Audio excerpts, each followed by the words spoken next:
Les premières lueurs de l'aube se dessinent à l'horizon africain. Un soleil doré se lève, répandant son feu en fusion sur la savane infinie. Les ombres s'étendent sur les acacias,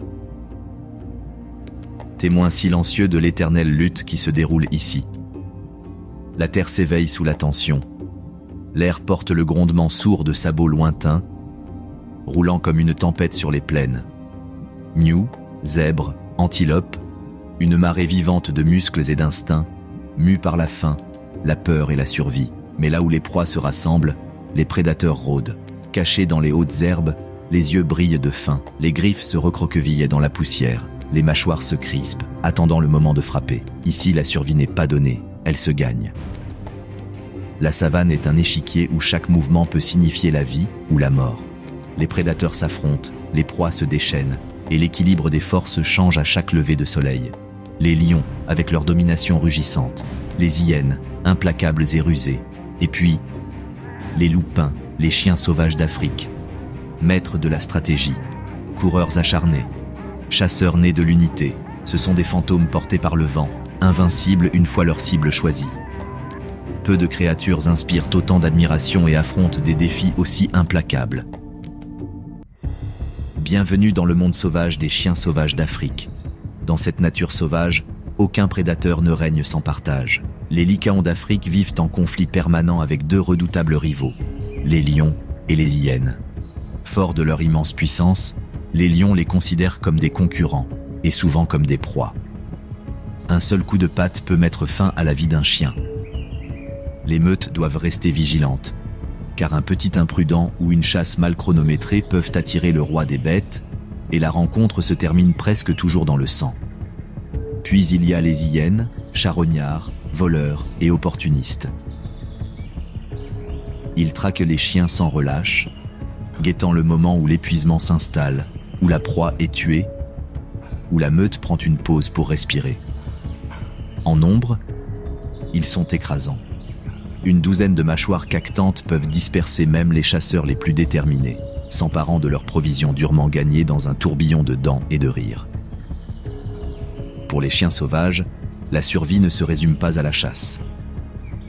Il s'agit de défendre leur proie, leurs petits, leur existence même contre ces adversaires implacables. Chaque chasse risque de se transformer en bataille, chaque repas en guerre. Mais pour comprendre cette rivalité, il faut d'abord connaître le champ de bataille sur lequel ils évoluent. Les lycaons sont les enfants des vastes étendues sauvages d'Afrique. Des étendues dorées du Serengeti aux cours d'eau labyrinthiques du delta de l'Okavango, en passant par les broussailles accidentées du parc national Kruger, ils errent là où la terre elle-même façonne leur survie. Le Serengeti est une mer d'herbe, animée par des migrations à perte de vue. Dans ces vastes étendues, les chiens sauvages comptent sur leur endurance, pourchassant leur proie jusqu'à ce que même l'antilope la plus rapide s'effondre. Dans le delta de l'Okavango, la donne est différente. Là, l'eau inonde les plaines, forçant les prédateurs à s'adapter. Les chiens doivent se faufiler entre les roselières et les mares peu profondes, transformant la chasse en un jeu de patience et de précision. Le parc Kruger, avec ses broussailles denses et ses affleurements rocheux, exige une stratégie différente. Discrétion, silence et embuscade dans la brousse épaisse. Mais les paysages africains ne sont jamais immobiles. Les saisons les transforment avec une force brutale. Les pluies apportent l'abondance, les rivières gonflent, les prairies prospèrent, les proies s'engraissent. Puis vient la sécheresse. Les rivières disparaissent dans la terre craquelée, les proies s'affaiblissent, les prédateurs se désespèrent. Le feu brûle la terre, consumant tout sur son passage, pour finalement laisser place à une renaissance verdoyante. C'est un monde d'extrêmes, où la survie n'appartient qu'à ceux qui s'adaptent.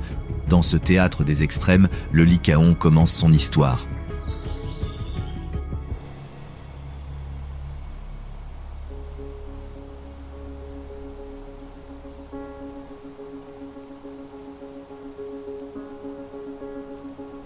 Mince, souple, implacable. Le lycaon est une créature bâtie non pas pour la force brute, mais pour l'endurance, la précision et l'unité. Le voir en mouvement, c'est entrevoir une évolution perfectionnée pour survivre dans les terres les plus hostiles. Au premier coup d'œil, ils sont saisissants. Leurs robes aux motifs audacieux de noir, d'or, de blanc et de roux forment une toile vivante que chaque individu ne partage pas. Ces marques marbrées ne sont pas seulement belles, elles servent de camouflage, brisant les contours de la meute qui se déplace à travers les hautes herbes et les ombres. Dans la lumière dorée de l'aube, elles se fondent dans le paysage, devenant des murmures de couleurs sur la savane. Contrairement aux lions qui comptent sur leur musculature pure ou aux guépards qui misent tout sur une course explosive, les chiens sauvages sont faits pour la persévérance. Leurs longues pattes fines les portent sans effort sur de longues distances. Leurs grandes oreilles rondes, pivotantes comme des antennes radar, les gardent attentifs au moindre bruissement de proie ou à l'approche d'un danger. Leur cage thoracique, profonde et expansive, abrite des poumons puissants capables de soutenir des poursuites incessantes sur des kilomètres. Et puis il y a la mâchoire. Moins lourde que celle d'un lion, moins écrasante que celle d'une hyène, mais acérée et efficace. Des dents faites pour trancher, déchirer, arracher la chair rapidement avant l'arrivée des charognards. C'est une arme de rapidité plutôt que de force brute, une lame là où d'autres manient des marteaux. Leur cœur, lui aussi, est surdimensionné, véritable moteur d'endurance. Alors que de nombreux prédateurs misent sur la discrétion ou l'embuscade, la plus grande arme du chien sauvage est son endurance. Leur proie peut les distancer d'un coup, mais les chiens ne s'arrêtent jamais. Ils poursuivent, ils mettent la pression, ils s'épuisent, jusqu'à ce que l'épuisement remplace la vitesse et que la proie trébuche dans la poussière. Mais l'anatomie seule ne suffit pas. Ce qui distingue le chien sauvage de tant d'autres, ce n'est pas seulement son corps, mais aussi le lien qui l'unit à lui. Leur biologie est indissociable de leur comportement. Leurs longues pattes sont plus efficaces lorsqu'elles se déplacent à l'unisson.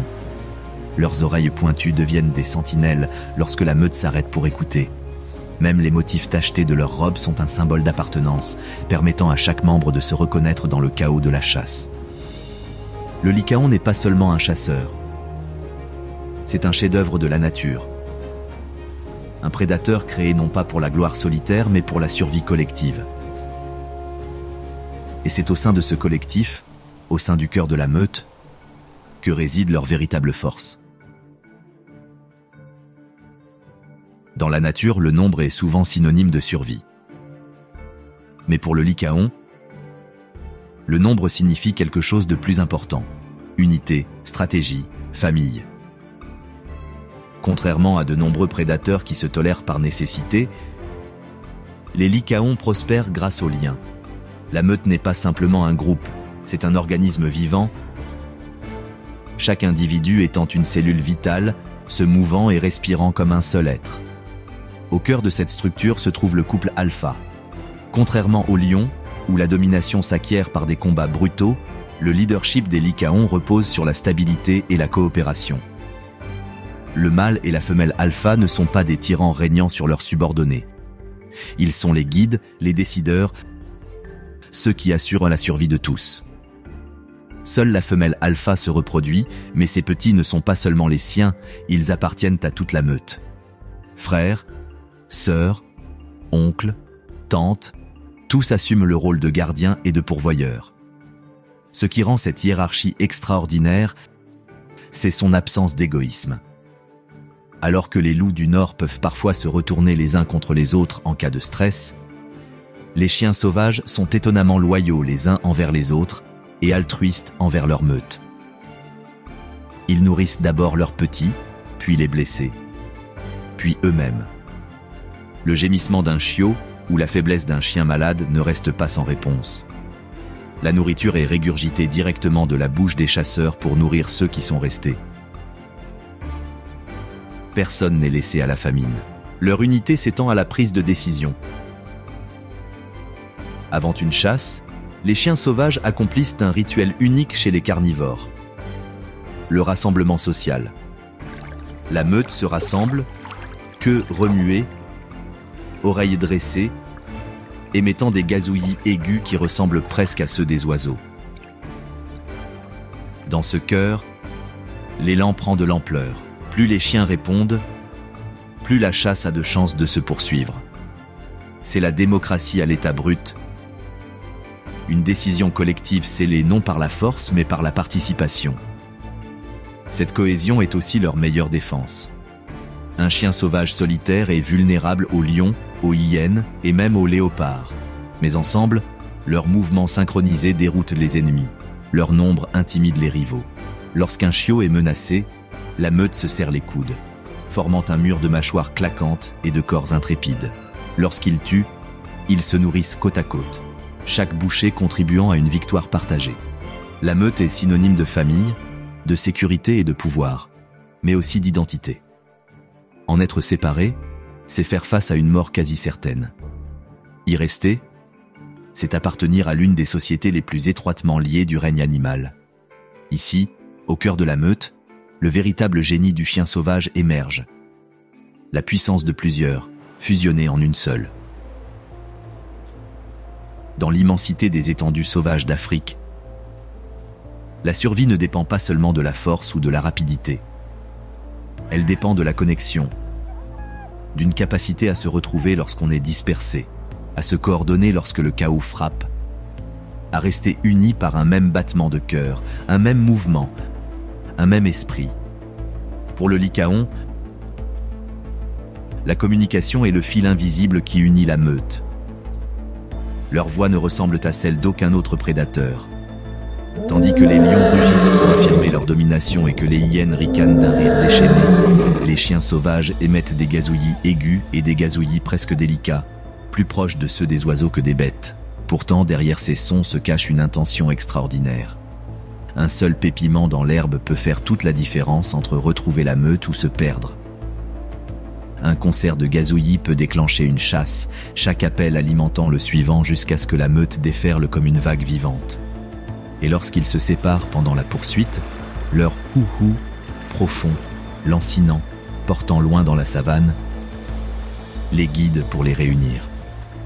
L'entendre dans le silence de la nuit, c'est entendre la famille se réunir à travers l'obscurité. Mais leur langage ne se résume pas au son. Leur corps parle aussi. Leur queue remue furieusement d'excitation. Leurs oreilles pivotent d'alarme. Leurs museaux caressent leurs petits pour les rassurer. Même le silence a un sens. Une forme immobile dans les hautes herbes. Signe de patience avant l'attaque. Ce réseau complexe de signaux fait d'eux des chasseurs hors pair. Alors qu'une lionne doit manifester sa fierté par une tension corporelle ou un mouvement de queue, le chien sauvage communique par un flot constant de sons et de gestes, garantissant qu'aucun chasseur ne s'égare et qu'aucun mouvement ne faiblit. Une chasse n'est pas une mêlée d'individus, c'est une symphonie d'intentions. Même au repos, la communication ne s'arrête jamais.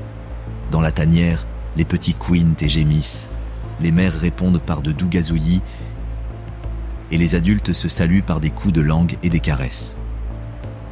Ces petits rituels cimentent leurs liens, rappelant à chacun sa place dans le grand tout. Le plus remarquable est peut-être l'espoir que ces appels portent en eux. Lorsqu'un membre de la meute blessé traîne derrière, ses cris ne tombent pas dans l'oreille d'un sourd. Les autres attendent, ralentissant le pas, revenant sur leurs pas si nécessaire. Ils ne sont pas abandonnés. Dans le langage des chiens sauvages, la loyauté est plus forte que la faim. Dans la nature sauvage africaine, où le silence peut signifier la mort, les voix du chien sauvage s'élèvent au-dessus des prairies comme une musique. Un cœur d'unité, un langage de survie, la promesse que personne ne chasse, ne combat ou ne vit seul. Et c'est cette unité, exprimée par le son et le geste, qui alimente leur pouvoir le plus étonnant, la chasse.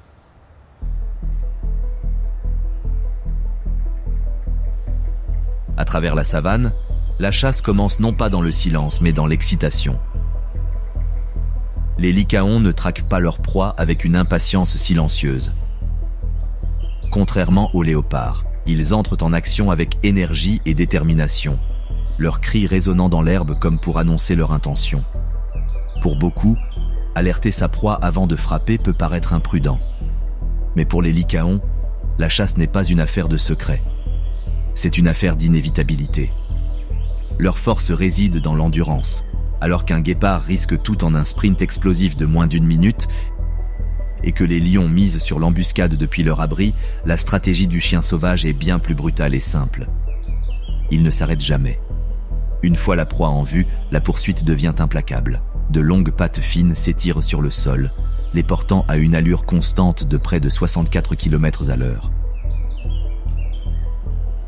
Non pas quelques secondes, ni quelques minutes, mais des kilomètres et des kilomètres. Leurs poumons surdimensionnés se remplissent et se vident au rythme, leur cœur battant comme des tambours de guerre. Au début, la proie peut les distancer, un impala bondissant avec une grâce désespérée, un gnou s'engouffrant dans le troupeau. Mais le temps est l'ennemi du gibier. Et le temps favorise toujours le chien. La coordination est primordiale. La meute se déploie, certains tournant à gauche, d'autres à droite, rassemblant l'animal paniqué en terrain découvert. Alors que l'un d'eux s'épuise, un autre bondit en avant, prenant sa place dans la poursuite.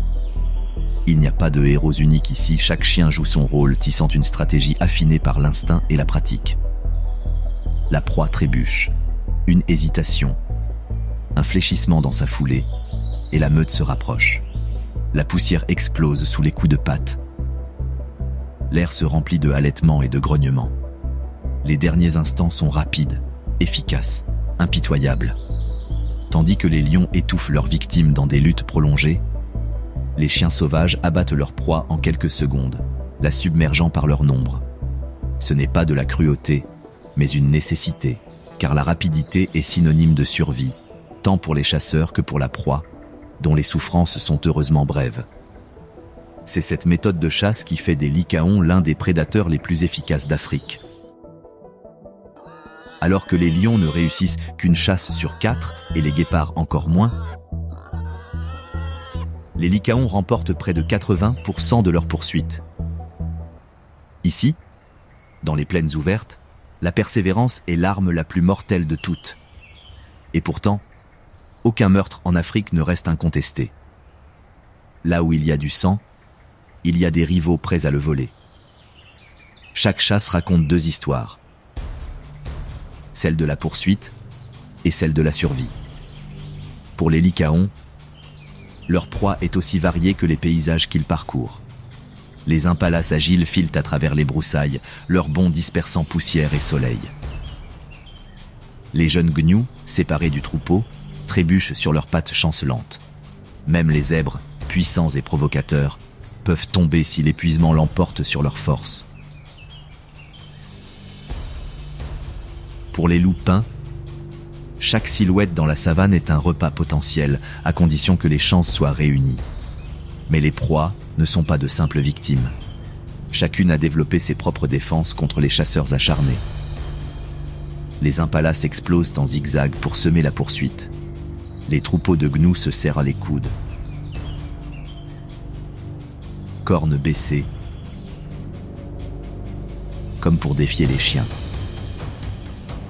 Les zèbres, avec leurs coups de pied dévastateurs, peuvent mettre fin à une chasse d'un seul coup. Dans cette danse éternelle, la survie est une épreuve d'endurance, de ruse et de timing. Pourtant, même après la victoire, la bataille des lycaons est loin d'être terminée. Les prédateurs d'Afrique vivent dans un réseau de conflits où chaque proie tuée risque de devenir une récompense pour une autre. Sorties de l'ombre, les hyènes arrivent les premières, attirées par le bruit de la lutte, l'odeur du sang dans le vent. Leur rire résonne, un cœur moqueur annonçant leur approche. Une hyène peut être une nuisance, une douzaine peut être accablante. Elles harcèlent, mordent et s'emparent des miettes, leur persistance épuisant même la meute la plus féroce. Et puis il y a les lions, rois qui ne tolèrent aucun rival. Une troupe n'hésitera pas à voler une proie, même si cela implique d'abattre les chiens qui l'ont faite. Les lions ne rivalisent pas, ils dominent. Pour un chien sauvage, la vue d'un lion à l'horizon n'est pas seulement une menace pour sa nourriture, mais pour sa vie elle-même. Les petits prédateurs jouent également un rôle dans ce drame. Les chacals s'attardent aux abords, s'élançant pour s'emparer d'un morceau oublié. Les vautours volent en spirale au-dessus, attendant que le chaos prenne fin pour pouvoir redescendre dans une tempête d'ailes. Même les crocodiles, lors des chasses fluviales, attendent patiemment que les chiens commettent une erreur au bord de l'eau. Dans ce monde, rien n'est certain. Une chasse peut débuter par un triomphe et se terminer par une défaite. Un repas durement gagné peut disparaître en un clin d'œil. Pour les chiens sauvages, la survie ne se résume pas à la chasse, mais à la défense de ce qui leur appartient dans un pays où chaque prédateur est affamé et où chaque rival guette le moment de faiblesse. Ainsi, se nourrir devient plus qu'une nécessité. Cela devient un rituel d'urgence, d'unité et de sacrifice.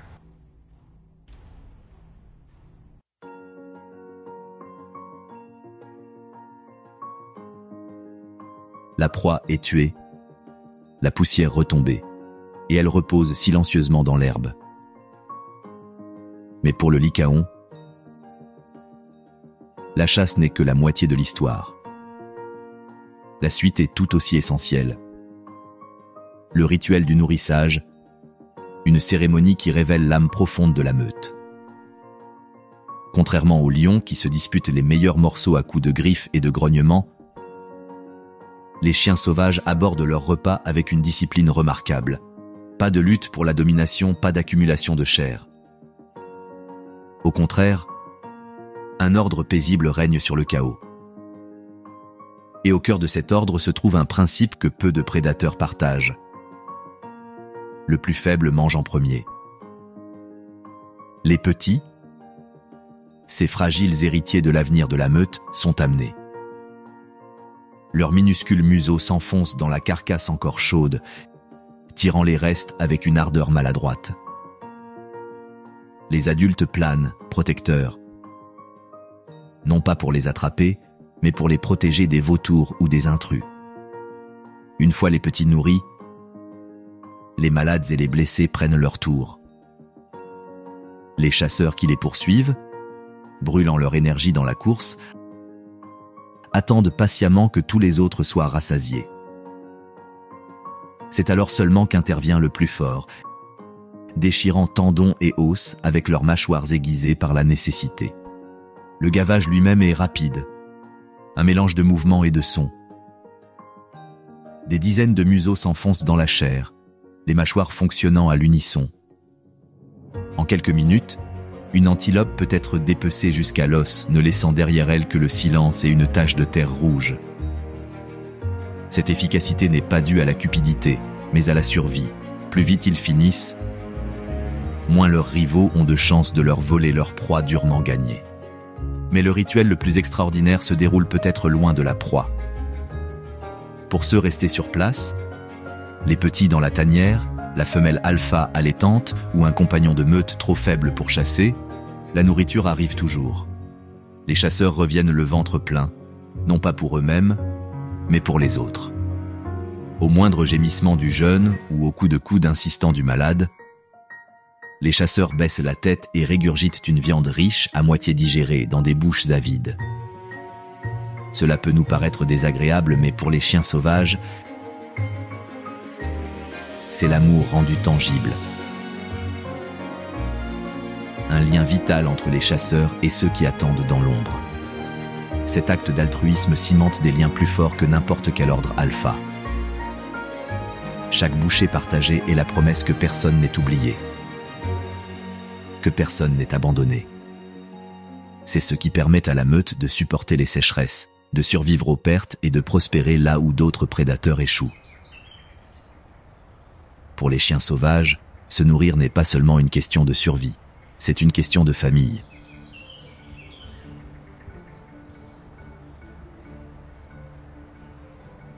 Mais cette unité, aussi forte soit-elle, est constamment mise à rude épreuve. Au-delà du cercle de la meute se cachent des ennemis bien plus redoutables. Les rois de la savane et les charognards de la nuit. Le festin est à peine terminé que l'air change. Un grondement sourd résonne dans la prairie. Un son plus vieux que la mémoire. La voix des lions. Pour les lycaons,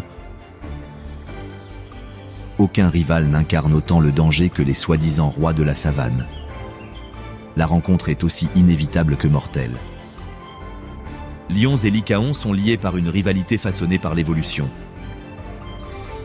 Tous deux chassent les mêmes proies, antilopes, gnous, voire buffles, et règnent sur leur territoire avec précision. Mais là où les lycaons misent sur la vitesse, la coopération et une endurance sans faille, les lions, eux, dominent par leur force brute et leur taille imposante. Leur affrontement n'est pas seulement une lutte pour la viande, c'est une lutte entre deux philosophies de la survie.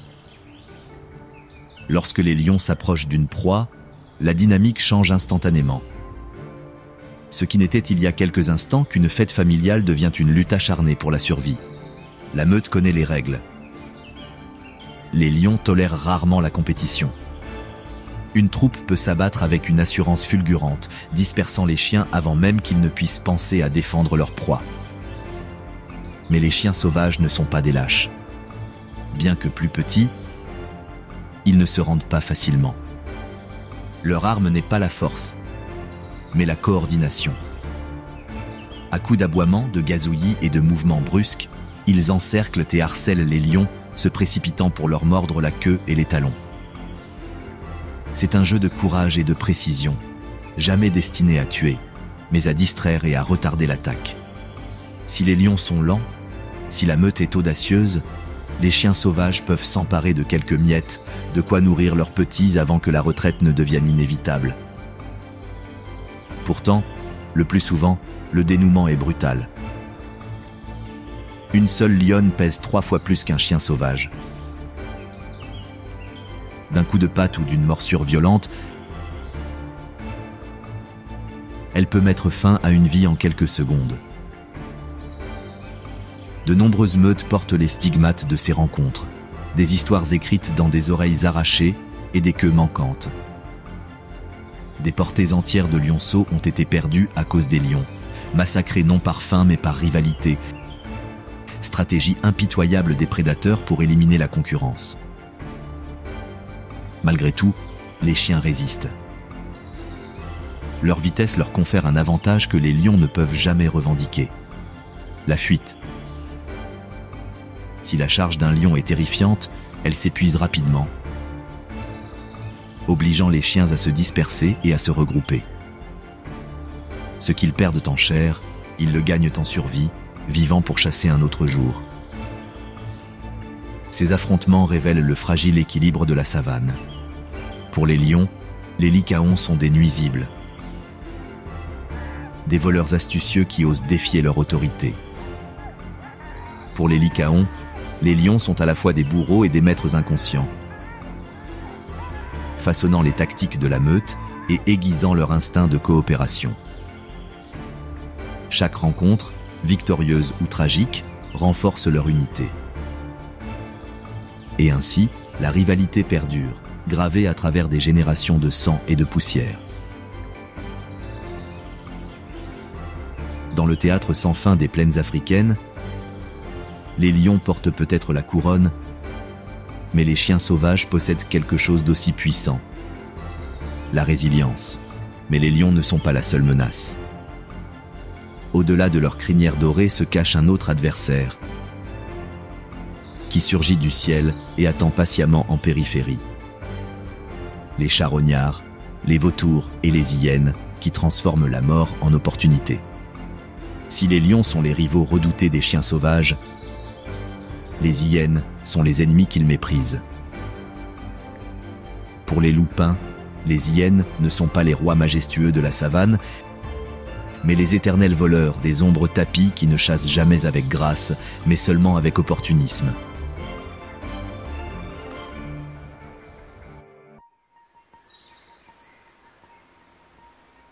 La dynamique entre chiens sauvages et hyènes est celle d'un harcèlement constant. Les hyènes suivent les meutes comme des ombres cousues à leurs pattes, observant, attendant, calculant. Elles savent que la chasse des chiens est rapide et efficace, et elles ont appris qu'en s'attardant suffisamment longtemps, elles peuvent fondre sur eux dès que l'épuisement s'installe et voler un repas sans même transpirer. Pour les chiens, c'est exaspérant. Imaginez courir des kilomètres, brûlant toute votre énergie pour abattre une gazelle et voir une meute de hyènes cactantes surgir, claquant leurs mâchoires massives et dispersant vos rangs soigneusement coordonnés. Les hyènes n'ont pas besoin d'être plus rapides qu'une antilope. Elles doivent juste être plus rapides que la diplomatie. Leur stratégie repose sur la force brute, le nombre et l'intimidation. Et ça marche. Les chiens sauvages, malgré leur férocité, sont des chasseurs légers. Une seule hyène pèse 2 fois plus lourd qu'un chien adulte. Et ses mâchoires fracassantes sont des armes qu'aucun chien ne peut égaler seul. Lorsqu'une hyène apparaît, les chiens peuvent tenir bon, s'élançant et mordant pour défendre leur proie. Mais lorsque 2 ou 3 apparaissent, l'équilibre bascule. Lorsqu'un clan entier arrive, le dénouement est inévitable. Les chiens battent en retraite, queue repliée, ne laissant derrière eux que poussière et ressentiment. Mais l'histoire n'est pas toujours à sens unique. Les hyènes sont peut-être plus fortes, mais les chiens sauvages sont plus courageux qu'il n'y paraît. De petites meutes harcèlent même une hyène solitaire, se précipitant de tous côtés, lui mordillant l'arrière-train et la distrayant à une vitesse inexorable. Leur force réside dans le harcèlement et le travail d'équipe, une nuée vertigineuse qui fait réfléchir même la plus tenace des hyènes. Parfois, lorsque le nombre joue en leur faveur, les chiens sauvages regagnent leur proie, prouvant que l'unité peut surpasser la force brute. Pourtant, la plupart des rencontres se terminent par le dernier mot des hyènes. Leurs cris et leurs gloussements transpercent la nuit tandis qu'elles broient les os que les chiens ont tant peiné à abattre. Pour les hyènes, les chiens sauvages ne sont que de la main-d'œuvre non rémunérée, des chasseurs efficaces qui assurent le festin. Pourtant, étrangement, cette rivalité a créé une place pour les deux. Les chiens sauvages, conscients de devoir manger vite, ont développé des rituels alimentaires frénétiques et ultra rapides. Les hyènes, éternels opportunistes, maintiennent les chiens alertes et efficaces, s'assurant qu'aucune proie ne soit gaspillée. C'est un partenariat cruel, forgé non par respect mais par nécessité, inscrit dans la loi de la savane. Pour les loups-pins, les hyènes sont plus que des voleuses. Elles sont un test de résilience. Chaque repas volé rappelle que la survie n'est jamais garantie, que même la perfection d'une chasse peut être anéantie par la force et la persévérance. La chasse continue donc. Chien courant, hyène traquant, 2 espèces liées par une rivalité aussi ancienne que les prairies elles-mêmes. La lutte du lycaon pour sa survie ne s'arrête pas aux lions et aux hyènes. La savane est un lieu de vie surpeuplé, et chaque prédateur, petit ou grand, rapide ou patient, a un rôle à jouer dans cette lutte incessante pour la nourriture et le territoire. Pour les loups-pins, chaque chasse suscite une question. Qui d'autre les observe? Prenons l'exemple du léopard. Discret, solitaire et extrêmement patient, les léopards ne recherchent pas souvent la confrontation directe avec les chiens sauvages, mais leurs chemins se croisent parfois. Une chasse fructueuse en meute, l'air chargé de l'odeur métallique du sang, peut faire sortir un léopard de l'ombre. Contrairement à la force brute des lions ou aux tactiques de meute des hyènes, le léopard est un opportuniste. Il peut fondre sur les chiens distraits par leur alimentation, leur vol de reste ou la mise en sécurité d'une carcasse laissée sans surveillance dans un arbre. Les chiens sauvages, bien que courageux en nombre, risquent rarement un combat prolongé avec ce puissant félin. Il y a aussi les guépards, ces sprinteurs de la savane. S'ils n'ont pas la force brute des lions ou des léopards, ils excellent par leur vitesse pure. Guépards et lycaons traquent souvent les mêmes proies, des gazelles aux impalas. Mais dans cette rivalité, les lycaons ont généralement l'avantage. Une meute coordonnée peut survivre et déjouer un guépard, parfois même le dissuader de sa proie fraîchement capturée. Pour le guépard, le danger réside dans l'épuisement. Un repas volé peut signifier des jours de famine. Pour les lycaons, c'est une nouvelle victoire dans l'interminable partie d'échecs de la chaîne alimentaire. Et pourtant, la compétition ne se résume pas toujours à la force des dents et des griffes.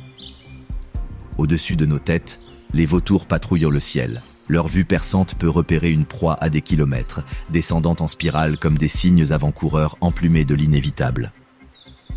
Pour les chiens sauvages, les vautours sont plus que de simples charognards. Ils représentent une menace pour le secret. Leurs cercles peuvent alerter les lions, les hyènes et même les humains de la présence d'une proie fraîche, transformant ce qui aurait dû être un festin tranquille en champ de bataille. Ce vaste réseau de concurrents révèle une vérité profonde. Aucun prédateur ne vit isolé. Chaque chasse, chaque mise à mort, s'inscrit dans un effet d'entraînement plus vaste sur l'écosystème. Les lycaons, malgré leur efficacité et leur esprit d'équipe, doivent constamment évaluer le risque par rapport à la récompense. S'attarde-t-il sur une carcasse au risque d'attirer des rivaux? Abandonne-t-il un repas à mi-chemin, sauvant des vies mais perdant de l'énergie? De telles décisions façonnent le destin de la meute. La survie ici ne se résume pas à savoir qui court le plus vite ou se bat le plus fort, mais à savoir qui s'adapte le mieux aux interférences constantes de ses rivaux. De l'ombre des léopards aux ailes des vautours.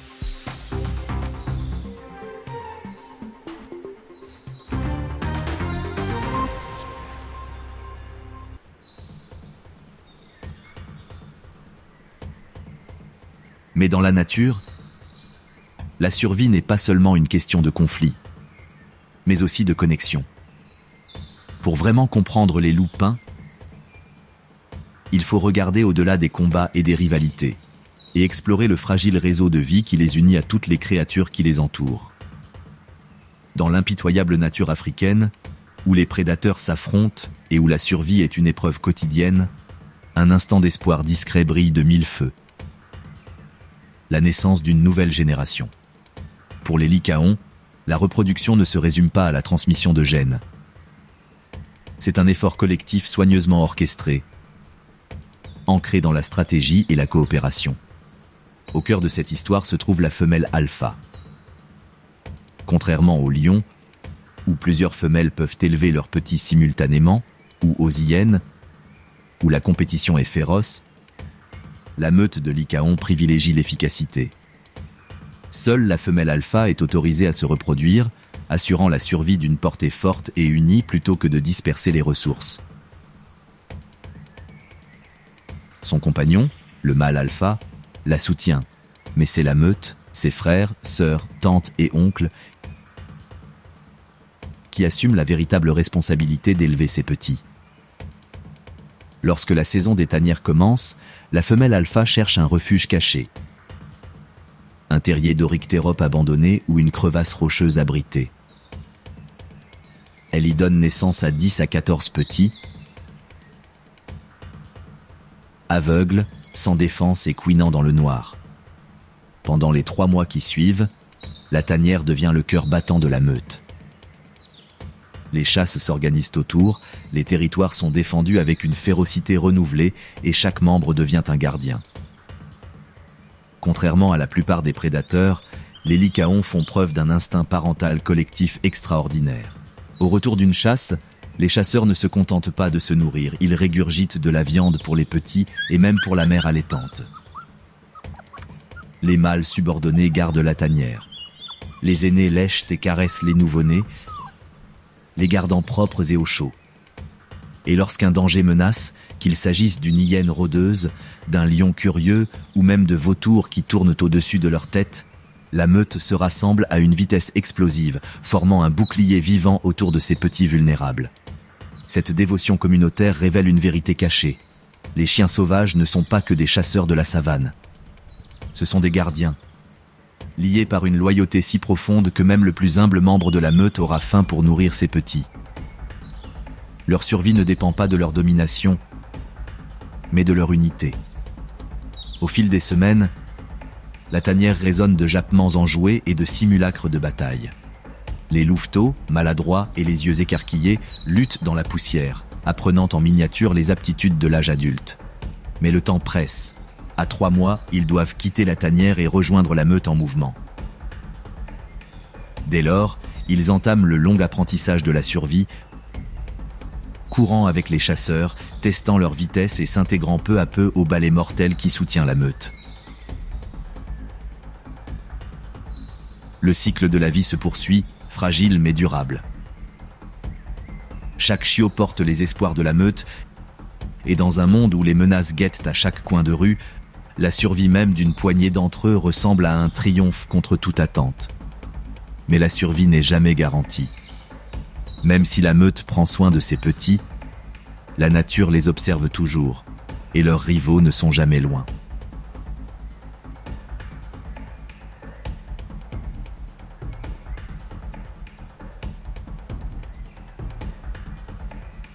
Au cœur de la savane, l'air résonne souvent de sons bien éloignés des grognements de combat ou des cris de chasse.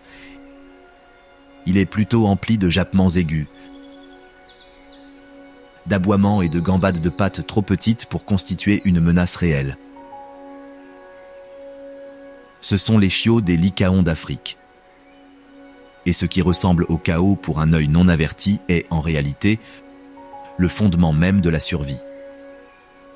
Dès leur sortie de la tanière, ces jeunes transforment leur monde en terrain de jeu.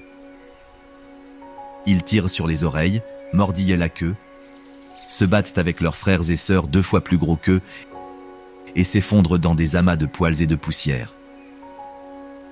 Mais ce ne sont pas des bêtises. Chaque chute, chaque fausse attaque est une répétition soigneusement préparée. Ici, dans le théâtre du jeu, ils apprennent les rôles qui décideront un jour du sort de la meute. Les frères et sœurs aînés se joignent également à la meute, tolérant les dents acérées des chiots et les embuscades maladroites. Cette escouade de gardiens offre un peu de répit à la femelle alpha, tout en enseignant aux chiots la discipline au sein de la hiérarchie de la meute. Un petit peut tenter de défier son grand frère, et même si cela se termine généralement par une défaite, la leçon est précieuse. Dans la nature, l'excès de confiance peut être mortel. Bientôt, les jeux évoluent. Un bâton devient une antilope imaginaire. Une course-poursuite à travers la clairière devient l'exercice de la poursuite. Les louveteaux apprennent à flanquer, à se coordonner, à lire les signaux subtils de la posture et du son. Ce qui commence comme une course-poursuite autour de la tanière est la première esquisse des formations de chasse légendaires qu'ils mettront en scène dans 1 an seulement. Même leurs erreurs sont vitales. Un chiot qui trébuche en courant apprend l'équilibre. Celui qui hésite apprend le prix de l'indécision. Chaque chute, chaque défaite simulée les prépare à l'impitoyable réalité au-delà de la sécurité de leur tanière. Et il n'y a pas de meilleur maître que la meute elle-même. Les adultes de retour de chasse régurgitent souvent de la nourriture pour les petits. Un geste d'attention certes, mais aussi un moment rituel. Les petits les encerclent, jappant frénétiquement, mettant à l'épreuve la patience et apprenant le respect. Cet échange délicat souligne une vérité plus profonde. Dans la vie d'un chien sauvage, personne ne survit seul. Avec le temps, les chasses simulées s'allongent, les jeux s'intensifient. Le jeu poussiéreux de la jeunesse se durcit peu à peu, se muant en muscles, réflexes et discipline. Et lorsque la meute quitte enfin la tanière, ces mêmes petits courent aux côtés de leurs aînés, non plus acteurs d'un jeu, mais acteurs de l'éternelle lutte entre prédateurs et proies. Le jeu est leur école. Le rire, sous forme de jappements et d'aboiements joyeux, est leur langage premier. Et la survie, dure, impitoyable, et pourtant d'une beauté profonde, est la leçon finale inscrite dans chaque chute et chaque poursuite.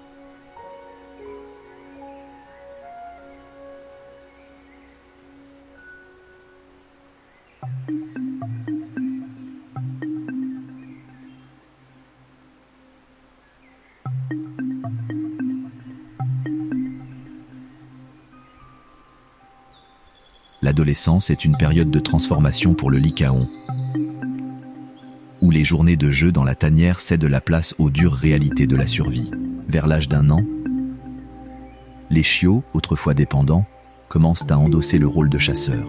Ils suivent les adultes lors des véritables chasses, testant leur endurance, aiguisant leurs instincts et apprenant parfois à leurs dépens que les proies ne tombent pas toujours si facilement. Mais l'adolescence ne consiste pas seulement à devenir de meilleurs chasseurs, c'est aussi à apprendre où se situe leur place.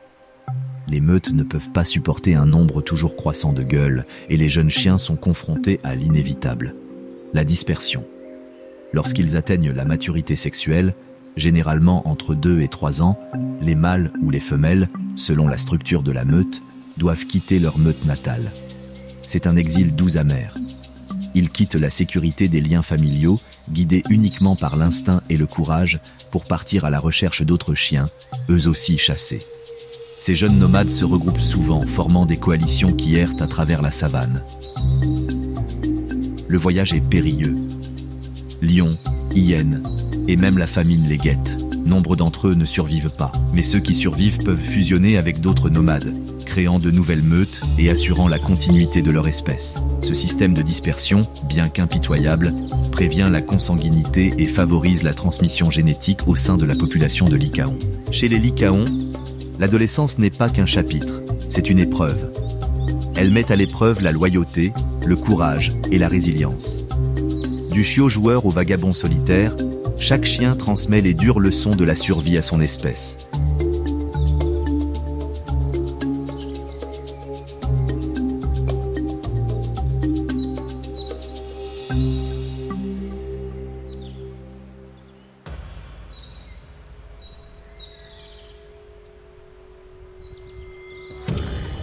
Pour le Lycaon, la survie ne se résume pas seulement aux prédateurs, aux politiques de meute ou aux chasses fructueuses.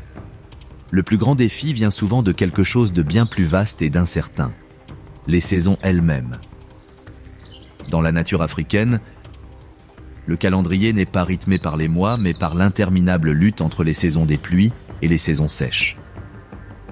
Chacune apporte ses bienfaits, ses dangers et ses épreuves d'endurance.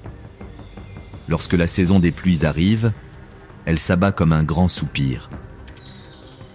Des pluies torrentielles transforment la terre desséchée en un tapis de verdure, les rivières se transforment en torrents impétueux et les proies se dispersent dans le paysage nouvellement fertile. Pour les Lycaons, cette période est à la fois une opportunité et une frustration. D'un côté, la vie y est abondante. Des troupeaux d'impalas, de gnous et de gazelles s'engraissent dans les herbes luxuriantes. Mais cette abondance même peut diluer les proies. Là où autrefois les troupeaux se regroupaient autour de rares points d'eau, ils se dispersent désormais largement, rendant la chasse plus longue et plus épuisante. Les terrains inondés compliquent également la mobilité des chiens. Les rivières traversent leur territoire de chasse, les tourbières ralentissent leur vitesse légendaire et les marais en crue les obligent à changer de trajectoire. Un chien sauvage peut être rapide, mais il n'est pas fait pour nager sur de longues distances. Les meutes doivent s'adapter, apprenant de nouveaux itinéraires et de nouvelles stratégies à chaque tempête qui remodèle le paysage. Puis vient la saison sèche, un contraste saisissant, peint de poussière et d'os. Les rivières se réduisent à des filets d'eau. L'herbe devient cassante et jaune, et l'air lui-même semble plus rare sous un soleil implacable. Pour les Lycaons, c'est une période d'opportunité intense. Les proies, en quête d'eau, se rassemblent autour de points d'eau de plus en plus réduits, rapprochant impalas, koudous et zèbres. Les chasses sont souvent plus courtes et les taux de réussite augmentent. Mais cette abondance a un prix. La compétition. Lions et hyènes patrouillent les mêmes points d'eau, ce qui donne lieu à de violents affrontements. Une proie réussie peut vite se transformer en champ de bataille où les Lycaons risquent de tout perdre face à des rivaux plus imposants. La chaleur elle-même ajoute une difficulté supplémentaire. Les chiens sauvages, faits pour l'endurance, peuvent poursuivre leur proie sur des kilomètres, mais pendant la saison sèche, le soleil de midi est impitoyable. Pour économiser leur énergie, les chasses ont souvent lieu à l'aube et au crépuscule. Malgré cela, l'épuisement et la déshydratation demeurent des menaces constantes. Les petits et les membres plus âgés de la meute sont particulièrement vulnérables, parfois contraints d'endurer de longs voyages à la recherche d'ombre et de points d'eau qui se raréfient. Les changements de saison ne sont pas seulement la toile de fond de l'histoire du chien sauvage, ils en sont les personnages principaux. La saison des pluies enseigne l'adaptabilité, exigeant de la meute qu'elle étende son territoire et mette sa créativité à l'épreuve. La saison sèche aiguise son instinct de survie, lui rappelant que les opportunités s'accompagnent souvent de carnages et de risques. Ensemble, ces cycles façonnent non seulement le rythme de leur chasse, mais aussi celui de leur vie. En fin de compte, le chien sauvage africain prospère non pas parce qu'il domine son environnement, mais parce qu'il apprend à danser avec lui, à travers les inondations, les sécheresses, à travers toutes les humeurs changeantes de la nature sauvage africaine. Dans la nature, la force et l'unité sont des boucliers contre de nombreux dangers. Mais il existe un ennemi invisible que même la meute la plus soudée ne peut distancer. La maladie. Le chien sauvage africain, malgré son efficacité redoutable en tant que chasseur, est tragiquement vulnérable aux plus petits ennemis. Virus, parasites et agents pathogènes qui s'infiltrent dans sa vie comme des ombres dans l'herbe. La rage est l'une des maladies les plus mortelles.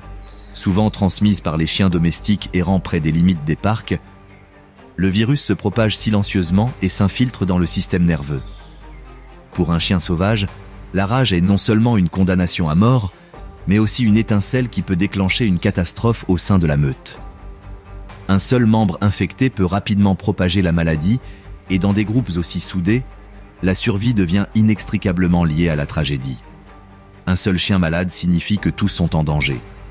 Puis arrive la maladie de Carré, un autre prédateur invisible. Elle se propage à une vitesse terrifiante, réduisant des chasseurs autrefois énergiques à l'état de carapace tremblante. Fièvre, toux et convulsions paralysent même les plus robustes. Pour une espèce qui dépend tant de son endurance et de sa coordination, la maladie de Carré les prive de l'essence même de leur existence. Certaines meutes disparaissent complètement en quelques semaines, anéanties non par les griffes ou la faim, mais par un tueur invisible. Les parasites ajoutent encore à la difficulté. Les tiques s'accrochent à leur fourrure, les sangs s'usent à leur peau, les vers intestinaux siphonnent leur force. Chaque morsure, chaque piqûre ronge lentement leur énergie, les rendant vulnérables à l'épuisement et faisant la différence entre une chasse réussie et l'effondrement. Ce qui rend cette fragilité encore plus déchirante, c'est la faible population de lycaons. Avec moins de 7000 individus encore présents dans la nature, chaque décès compte. La maladie ne décime pas seulement des individus, elle peut anéantir des lignées entières, briser des liens familiaux et réduire au silence des territoires autrefois prospères. Et contrairement aux lions ou aux hyènes, les chiens sauvages vivent si étroitement liés que la souffrance de l'un d'eux entraîne la souffrance de tous. Les meutes prennent soin de leurs malades, apportant de la nourriture à ceux qui sont trop faibles pour se déplacer. Mais cette compassion, ce beau fil de loyauté, peut se transformer en malédiction, liant ensemble les sains et les malades, perpétuant ainsi la maladie. Pourtant, dans cette histoire de fragilité, des lueurs d'espoir se dessinent. Les défenseurs de l'environnement vaccinent désormais les chiens domestiques aux abords des réserves, créant ainsi des barrières protectrices contre la rage et la maladie de Carré. Certains parcs ont même commencé à vacciner directement les populations sauvages, une intervention extraordinaire et délicate pour protéger l'un des prédateurs les plus menacés de la nature. Pourtant, la bataille est loin d'être gagnée. Les maladies s'adaptent, évoluent et réapparaissent. Et dans le paysage sauvage de l'Afrique, la frontière entre survie et extinction reste ténue. Le lycaon, avec son énergie débordante et sa coopération inégalée, incarne la résilience. Mais sous cette apparence vibrante, se cache une fragilité constante, une guerre invisible contre des ennemis trop petits pour être vus.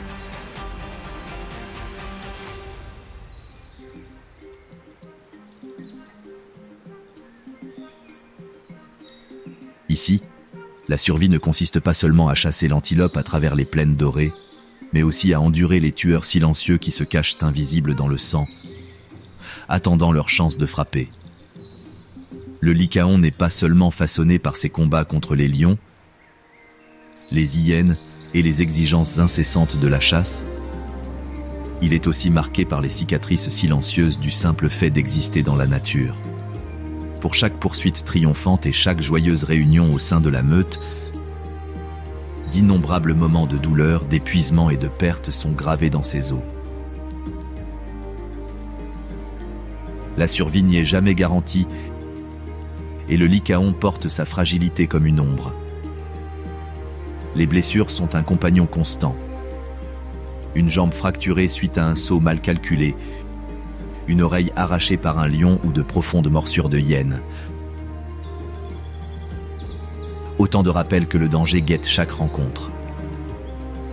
Et pourtant, contrairement à de nombreux prédateurs qui abandonnent les faibles, la meilleure arme du chien sauvage n'est ni ses dents ni sa vitesse, mais sa compassion.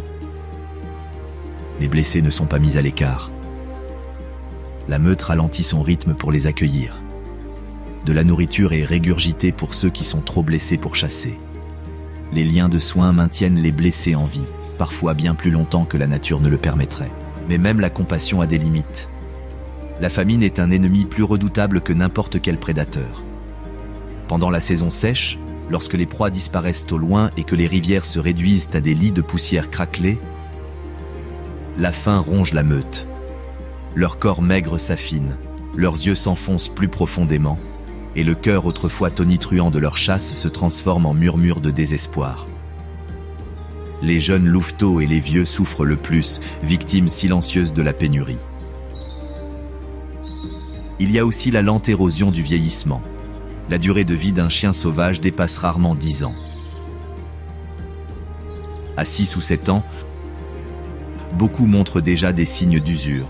Pelage terne, réaction plus lente, dents émoussées par d'innombrables repas arrachés aux os. Contrairement à leurs jeunes congénères qui filent comme l'éclair, les aînés restent à la traîne, leur endurance autrefois sans limite s'étant émoussée avec le temps. Certains s'effacent discrètement, tandis que d'autres luttent pour rester utiles, offrant des conseils par l'expérience même lorsque leur force décline. Chaque cicatrice raconte une histoire, certaines de survie, d'autres de perte. Une mère qui boite pour survivre après avoir défendu ses petits contre un lion. Un jeune chasseur borgne qui poursuit pourtant sa chasse. Ces marques ne sont pas des faiblesses. Elles sont les archives vivantes de la résilience, la preuve que la meute perdure non pas parce que chaque membre est fort, mais parce que chaque membre a sa place. Mais la vérité la plus cruelle est que la mort est toujours proche. Qu'elle soit causée par la faim, une blessure ou l'abandon silencieux de la vieillesse, la mortalité s'immisce dans le voyage de la meute. Contrairement aux humains qui pleurent en silence, les chiens sauvages s'attardent souvent près de leurs compagnons tombés au combat, tournant autour de leur corps, reniflant et gémissant comme s'ils prenaient acte de la faim. C'est un rappel que même dans les paysages les plus brutaux, le deuil n'est pas étranger, il est universel. Les cicatrices de l'existence ne diminuent pas le lycaon, elles le définissent. Chaque blessure subie, chaque combat mené et chaque perte subie témoignent de leur survie dans l'un des théâtres d'opération les plus rudes de la planète. Et si beaucoup tombent, la meute se relève toujours, perpétuant l'histoire de ceux qui n'ont pas pu le faire.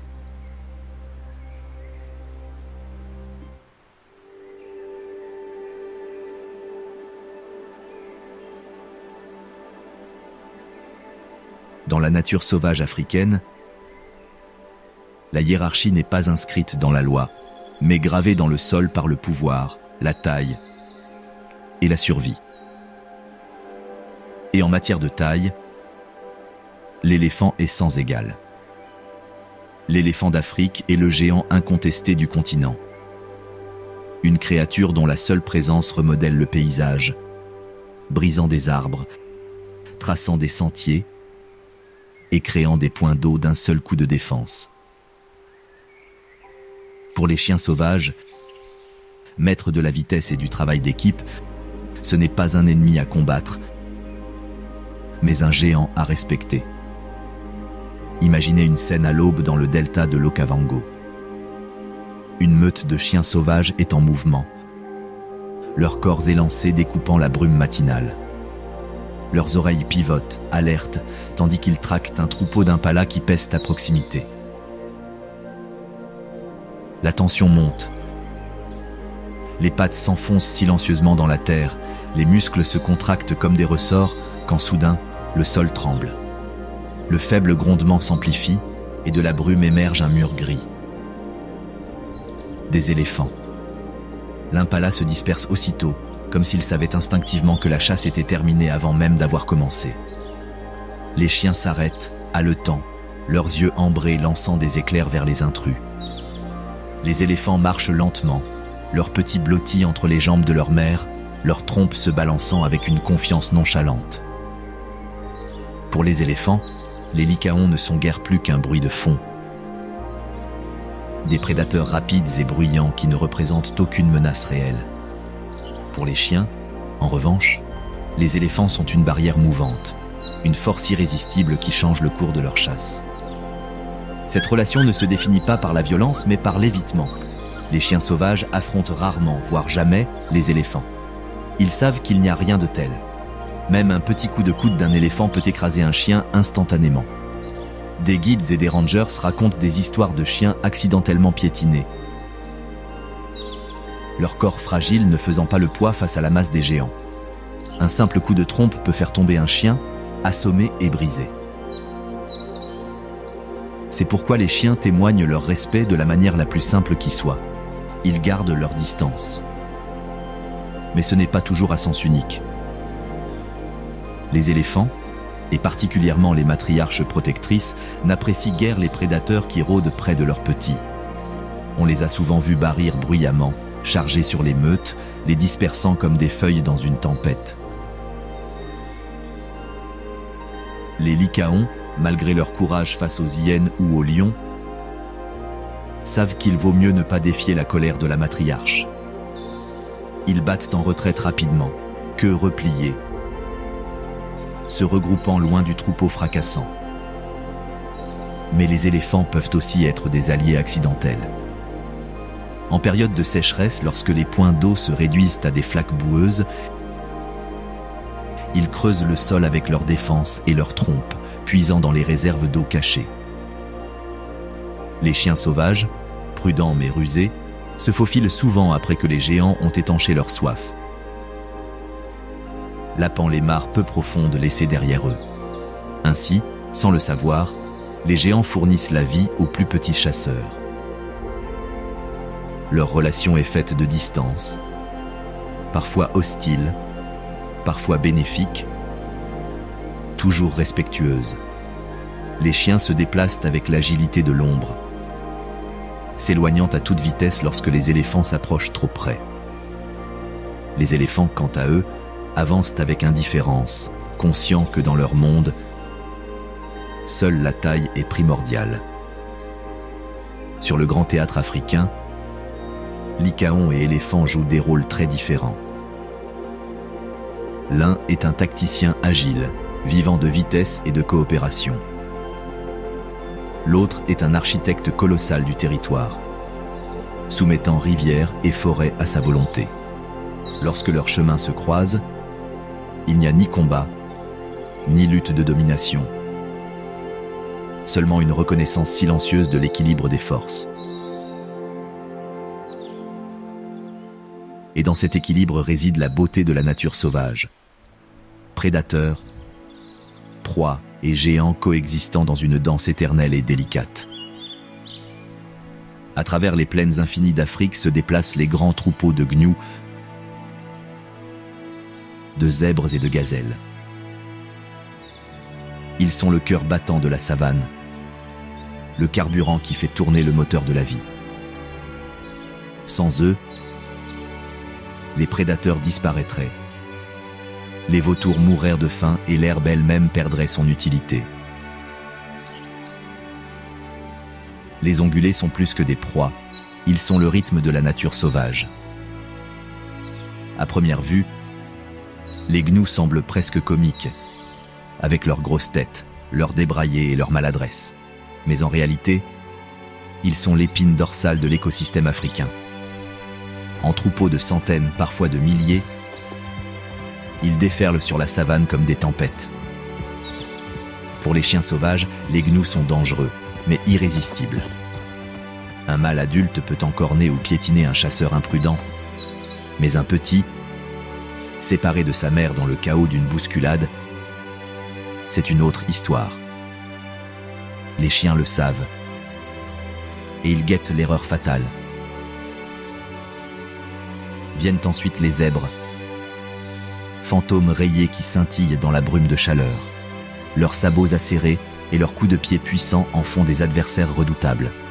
Un coup de zèbre peut briser les os, et les chiens sauvages respectent cette puissance. Il est rare qu'une meute s'attaque à un adulte en bonne santé, mais un poulain qui s'éloigne trop du troupeau devient une cible. La poursuite est tendue, dangereuse, et l'issue est incertaine. Et enfin, les gazelles, gracieuses, délicates, taillées pour la vitesse.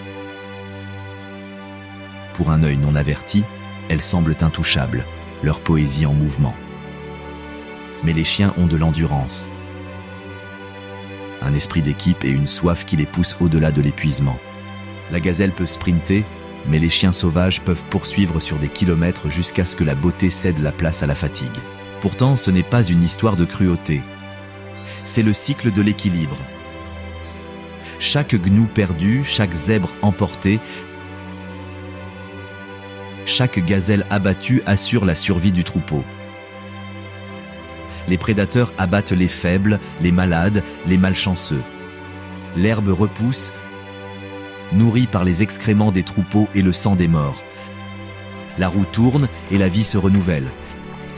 Les lycaons jouent leur rôle avec précision. Ce ne sont pas des tueurs aveugles, mais des stratèges avisés. Une seule chasse peut faire la différence entre la survie et la famine, non seulement pour les chasseurs, mais aussi pour les petits qui attendent dans leur tanière. Chaque ongulé capturé nourrit plus que la meute, il assure l'avenir. Pourtant, la relation entre les lycaons et ces ongulés n'est pas celle d'une ennemie, mais d'une interdépendance. Les gnous creusent des pistes à travers les plaines, permettant à l'herbe de pousser. Les zèbres coupent les tiges les plus hautes, laissant les pousses tendres aux gazelles. Ensemble, ils maintiennent l'équilibre de la savane, ce qui, à son tour, nourrit les chasseurs. Les ongulés sont des proies, mais aussi les gardiens de la terre. Leur migration façonne les rivières. Leurs sabots labourent le sol. Leur présence maintient l'écosystème en vie. Derrière chaque chasse, derrière chaque vie perdue, se cache une vérité plus profonde. Les chiens et les troupeaux sont liés par un pacte ancestral, écrit non pas en mots, mais en survie. Et ainsi, sous le soleil brûlant d'Afrique, la chasse continue. Chiens et ongulés, prédateurs et proies, engagés dans une danse éternelle où l'un ne peut exister sans l'autre.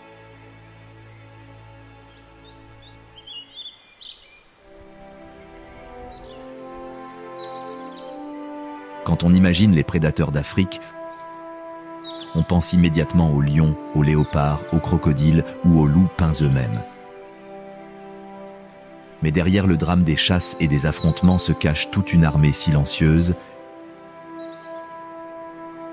ailée, écailleuse ou à six pattes, qui nettoie, équilibre et maintient l'écosystème en mouvement.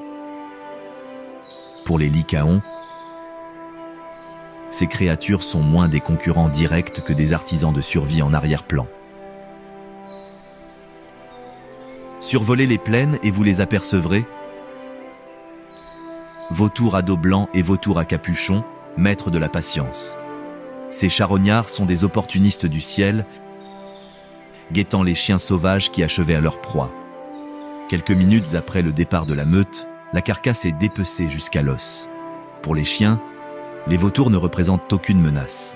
Ils sont même une étrange forme de partenaire. Les vautours veillent à ce que les maladies ne s'installent pas dans les restes abandonnés, préservant ainsi la propreté des plaines. Ils servent également de balises. Lorsqu'ils volent en spirale, les autres prédateurs savent qu'il y a quelque chose de mort en dessous. D'une certaine manière, ils débusquent les chiens sauvages, alertant lions, hyènes ou chacals de la présence d'un nouveau repas. Les points d'eau, surtout pendant la saison sèche, sont à la fois un cadeau et un piège mortel. Les loupins boivent avec prudence car, tapis juste sous la surface vitreuse, pourrait bien se cacher un crocodile du Nil. Ces reptiles sont des tueurs opportunistes, capables de capturer même des chiens adultes. Au-delà du danger direct, les crocodiles façonnent le comportement des chiens sauvages. Ils les obligent à la prudence près des rivières, apprenant aux meutes à privilégier les points de passage moins profonds et plus sûrs. Les interactions entre crocodiles et chiens sont rares, mais leur présence menaçante influence les décisions quotidiennes. À première vue, les termites semblent être aux antipodes des loupins. Pourtant, leurs termitières sont le fondement de la vie. De hautes structures en forme de cheminée parsèment la savane, servant de poste de guet aux chiens à l'affût de proies ou de prédateurs. Les termitières abandonnées servent souvent de tanières, notamment pour l'élevage des petits. Ces minuscules ingénieurs qui broutent l'herbe et le bois mort offrent indirectement aux chiens sauvages des nurseries sûres, des forteresses contre les lions ou les hyènes. Tous les oiseaux ne sont pas gracieux. Le marabout d'Afrique, souvent surnommé l'oiseau croque-mort, se pavane autour de ses proies avec une silhouette effrayante. Comme les vautours, il compte sur les prédateurs pour faire le sale boulot. Pour les chiens sauvages, ces oiseaux ne sont ni amis ni ennemis, mais leur persistance nous rappelle combien la survie est complexe. Un seul repas suffit non seulement à nourrir la meute, mais aussi toute une guilde de charognards. Les insectes recyclent les nutriments. Les oiseaux contrôlent les maladies. Les reptiles imposent la prudence aux abords des eaux vitales. Bien que les chiens sauvages prêtent rarement attention à ces créatures, leur existence façonne l'environnement dans lequel se déroule chaque chasse et chaque mise à mort. Sans les vautours, les maladies se propageraient plus rapidement. Sans les termites, les tanières seraient rares. Sans les crocodiles, les chiens pourraient devenir négligents au bord des rivières. Dans cette toile entrelacée, les loupins ne sont qu'un fil. Audacieux, vibrant et fragile, maintenu en place par les forces plus silencieuses des ailes, des écailles et des minuscules pattes. Suivre les lycaons, c'est suivre le mouvement lui-même.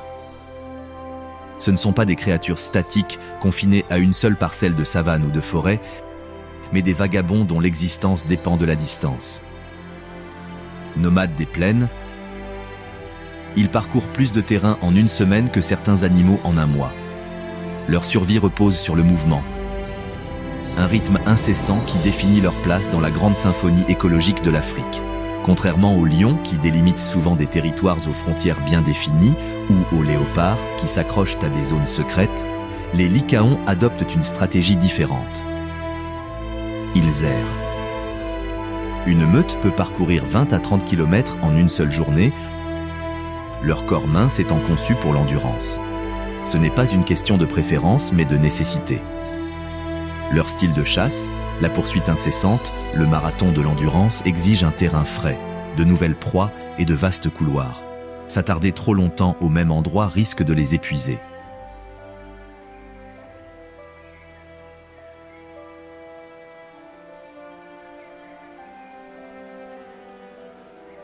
Une carte de l'Afrique révèle la mosaïque de leur population restante. Autrefois répandue sur tout le continent, les lycaons n'occupent plus que des fragments de leur ancien territoire.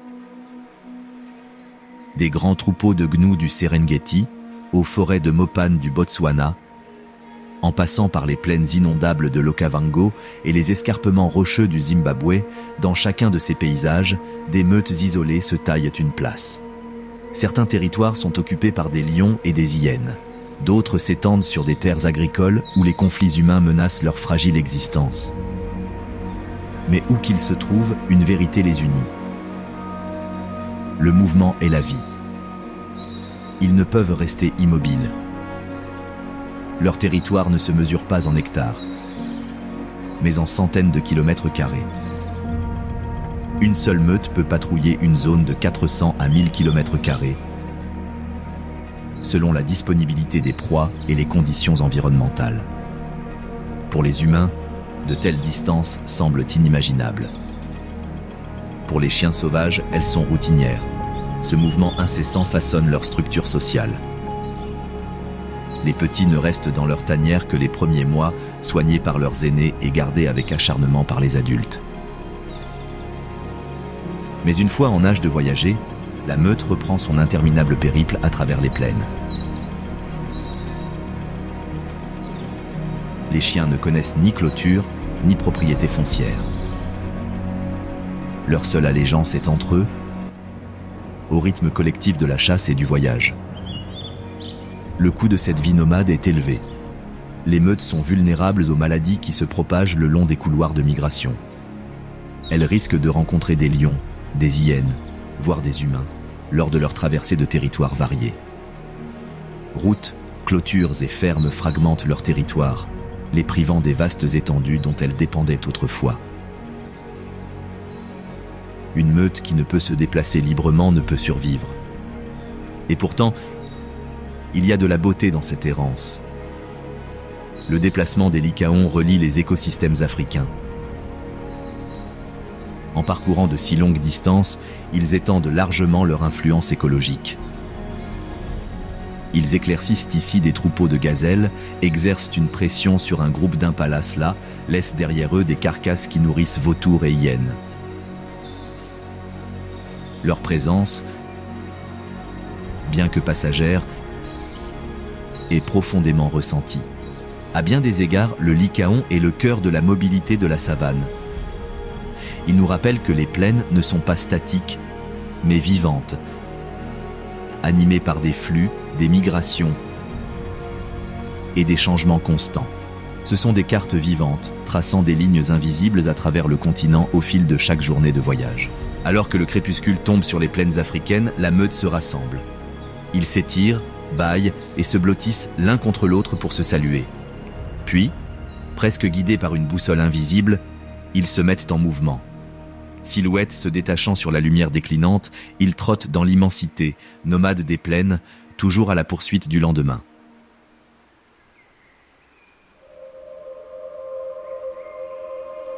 Malgré leur intelligence sociale et leur prouesse de chasseurs, les lycaons restent l'un des animaux les plus insaisissables du continent.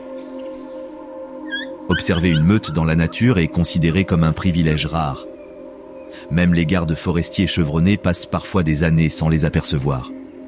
Leur nombre est faible, leur aire de répartition est vaste et leurs déplacements imprévisibles. Les touristes affluent souvent en Afrique dans l'espoir d'apercevoir des lions, des éléphants ou des léopards. Mais ceux qui rencontrent une meute de loups-pins disent souvent avoir l'impression de tomber sur des fantômes vivants de la savane. Cette aura de rareté a nourri le folklore, conférant aux lycaons un statut quasi mystique dans les traditions de plusieurs cultures africaines. Dans certaines communautés, ces animaux sont perçus comme des présages. Leur apparition soudaine près d'un village peut être interprétée comme un avertissement de sécheresse ou de malheur. D'autres les admirent, leur esprit d'équipe et leur coopération désintéressée étant un modèle pour les familles humaines. En Afrique australe, de vieux récits racontent que les chiens sauvages étaient autrefois des messagers de la brousse, chargés par les dieux d'établir l'équilibre entre prédateurs et proies. Selon un mythe, la couleur du pelage des chiens provenait d'un feu ancestral. Ils s'étaient approchés trop près des flammes sacrées, et les braises avaient léché leur fourrure, la tachant de taches noires, blanches et dorées. Dès lors, ils devinrent des créatures du crépuscule, moitié dans le monde des hommes, moitié dans celui des esprits. Le folklore n'est pas toujours aussi romantique. Dans certaines communautés pastorales, les chiens sauvages étaient méprisés pour leur efficacité à s'attaquer au bétail. Leur massacre collectif les faisait paraître impitoyables, voire excessifs, et ils étaient donc parfois considérés comme des symboles de cupidité ou de destruction. Pourtant, même dans ces interprétations plus dures, leur pouvoir était reconnu. Les agriculteurs conseillaient aux enfants de ne pas s'aventurer trop loin dans la brousse, les avertissant que les chiens apparaîtraient silencieusement et les encercleraient, leur enseignant le respect par la peur. Au-delà des légendes, la simple observation de lycaons en liberté suffit à susciter l'admiration. Lorsqu'une meute traverse les plaines, leur couleur chatoyante sous le soleil, elle semble presque surnaturelle. Contrairement à la majesté solitaire d'un léopard ou à la force brute d'un lion, les lycaons captivent par leur unité. Ils nous rappellent que la survie n'est pas seulement une question de force individuelle, mais aussi de confiance, de loyauté et de liens familiaux. Pour les tribus locales, les chiens ont souvent été le miroir de la vie humaine. Le peuple Shona du Zimbabwe, par exemple, racontait autrefois des histoires de chiens sauvages alliés aux chasseurs. Une meute à proximité était censée porter chance, garantissant que les hommes reviennent avec du gibier. D'autres traditions suggéraient que les esprits des ancêtres pouvaient chevaucher avec les chiens, veillant sur leurs descendants depuis les plaines.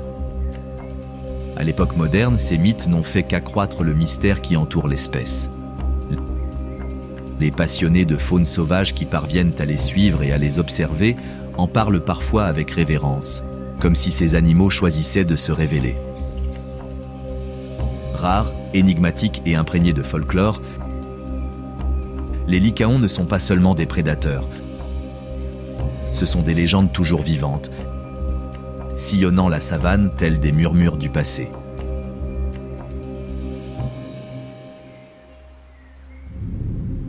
Le lycaon,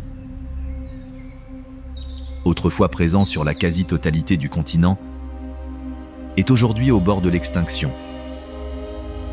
De plus d'un demi-million d'individus il y a un siècle, sa population mondiale est tombée à moins de 6 000 aujourd'hui, dispersée dans des zones fragiles à travers l'Afrique subsaharienne. Ce déclin n'est pas dû à une catastrophe unique, mais plutôt à la pression incessante de menaces multiples et simultanées. Sa survie même est un pari quotidien contre des forces bien plus grandes qu'elle. L'un des plus grands défis auxquels sont confrontés les lycaons est la perte de leur habitat. Nomades, ils ont besoin d'immenses territoires pour maintenir leur mode de vie. Mais les vastes savanes dont ils dépendent sont fragmentées. Ranchs clôturés, fermes en expansion, villages tentaculaires. Chaque route construite, chaque ferme défrichée grignote leur royaume. Lorsque le territoire est fragmenté, les déplacements des lycaons sont restreints et leur fragile structure sociale en pâtit. Une meute qui ne peut se déplacer librement est une meute qui s'affaiblit. Vient ensuite le conflit avec les humains. Pour les éleveurs, les lycaons sont souvent perçus comme des nuisibles, accusés d'être responsables des pertes de bétail, bien que des études montrent qu'ils ciblent rarement le bétail, contrairement aux lions ou aux hyènes. Pourtant, cette perception devient réalité. En représailles, les meutes sont abattues, empoisonnées ou piégées. Un seul acte de vengeance humaine peut anéantir des générations de petits soigneusement élevés et détruire une lignée entière. Les chiens sauvages ne peuvent pas se permettre de telles pertes. La mort même d'une poignée d'entre eux peut faire pencher la balance vers l'extinction.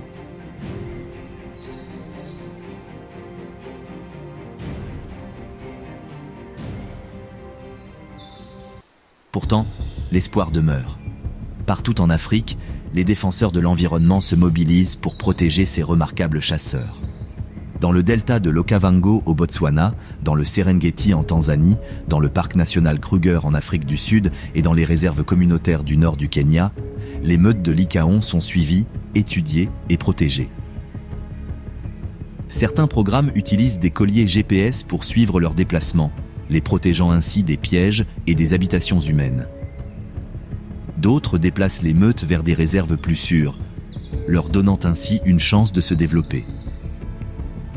Les campagnes de sensibilisation font progressivement évoluer les mentalités, transformant la peur et la haine en fierté et en responsabilité. Pourtant, les chiffres sont fragiles. Chaque naissance est une victoire, chaque petit perdu un revers. Les loupins vivent dans une situation précaire entre la survie et la disparition. et à mesure que le changement climatique accélère les sécheresses, modifie les migrations des proies et met à rude épreuve les écosystèmes, les défis ne feront que s'intensifier. Depuis des siècles, le lycaon parcourt les savanes, façonné par l'évolution pour devenir l'un des chasseurs les plus efficaces de la nature. Pourtant, aujourd'hui, son plus grand défi ne vient plus des lions, des maladies ou de la sécheresse, mais de nous-mêmes. Partout en Afrique, les routes sillonnent leur territoire, créant des barrières invisibles qui fragmentent les troupeaux. Une simple autoroute, pour nous une simple bande d'asphalte, peut être un désastre pour un prédateur nomade qui dépend de territoires ouverts et ininterrompus. Les véhicules font des victimes, tandis que le bruit et les perturbations perturbent leurs déplacements et leurs habitudes de chasse. Les sanctuaires et réserves d'Afrique australe et orientale sont devenus des bastions, des havres de paix où les meutes sont surveillées, protégées et étudiées. Les patrouilles anti-braconnage, les programmes de sensibilisation communautaire et les initiatives d'écotourisme font peu à peu évoluer les mentalités. Autrefois considéré comme une vermine, le lycaon est aujourd'hui de plus en plus perçu comme un trésor, un emblème de la richesse écologique de l'Afrique. L'avenir du lycaon dépend non seulement des paysages sauvages d'Afrique, mais aussi des choix humains. Allons-nous continuer à réduire leur aire de répartition, à empoisonner leurs meutes et à ignorer leur sort? Ou les verrons-nous tels qu'ils sont vraiment? Symboles de coopération, de résilience et de la beauté sauvage de la savane. Et vous, qu'en pensez-vous? Dites-le nous dans les commentaires ci-dessous. Envie d'en savoir plus sur ces histoires de vie sauvage? Découvrez la dernière en date sur les hyènes africaines.